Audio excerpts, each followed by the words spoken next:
Kia ora, Carol Ngawati. I'm the current president, or really the chairperson of Māori Touch NZ. Well, when the first few years of Touch, we used to play like 5 nights a week, and weekend tournaments, and it was really crazy, really. Maybe 4 nights a week. Okay. But if someone said, "Oh, there's a tournament," off we go, and so we were a bit mad on it, really.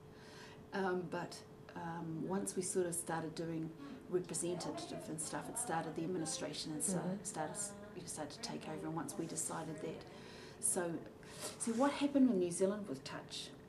Alcohol sponsorship was synonymous. It was the same. It was basically the same time.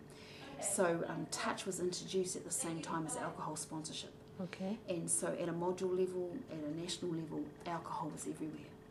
And we only had a young family because we had our girls. She was, as I said, she was about 11 or 12. And when she got into the reps and went to the nationals, I could see after a few years, then we had a second daughter start playing, that we were actually providing a culture where alcohol was synonymous with the game or sport, which was something that was really important to us. And that was really the premise of Māori Touch. That's why we actually did it, is because Māori were the majority of people that played Touch.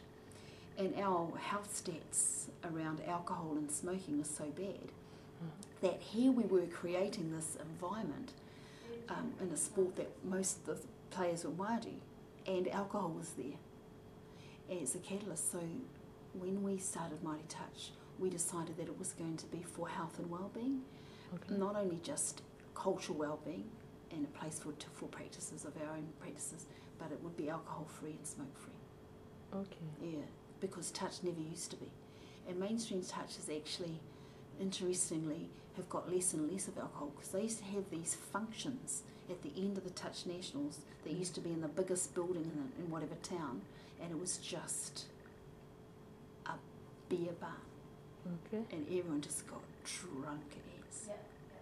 And the younger players were going to these functions, and as a parent, or as parents, both my husband and I, we just felt it was just really, I was working in health at the time, and so the impact was, and my husband was worked for, which was in the Hello Commission, which is our sort of Ministry of Sport, and he was working for sport at the time, and health was his brief as well, so we were kind of working in the field, so we knew the impact. Yeah, so that's where it actually came from, the development of Māori Touch. When was it? 13 years ago, 1998. What is to be a Maori? Well, it's different things to different people, but I guess the thing that makes Māori unique, as makes West Indian people unique, is our language and our practices and our protocols. How the way that we do things, the way we talk, the way we prepare food, or the way we farewell our dead. We're unique to that. That's who we are. And so those are the practices that we all have a responsibility to pass on, I think. Yeah. And language is kind of the umbrella to that, because it kind of holds the key to those practices, perhaps. But see, as a parent, all my children speak Māori. Okay. And I was brought up with no Māori. Yeah, because there were laws that forbid the speaking of Māori, and so it was stopped in all the schools. So in my parents' time, my dad was strapped for speaking Māori. So then the next generation didn't teach their kids Māori, because they were punished. So we had a couple of generations where Māori was forbidden. And so it's really hard to kind of regenerate it again. And only Māori have been behind that. And so, the next phase in our development as a nation is to have non-Māori also value Māori. Yeah, so that's a kind of the next 50 years job.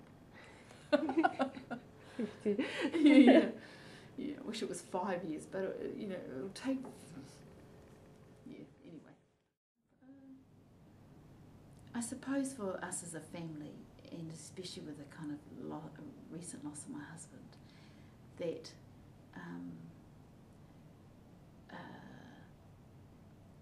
touch has been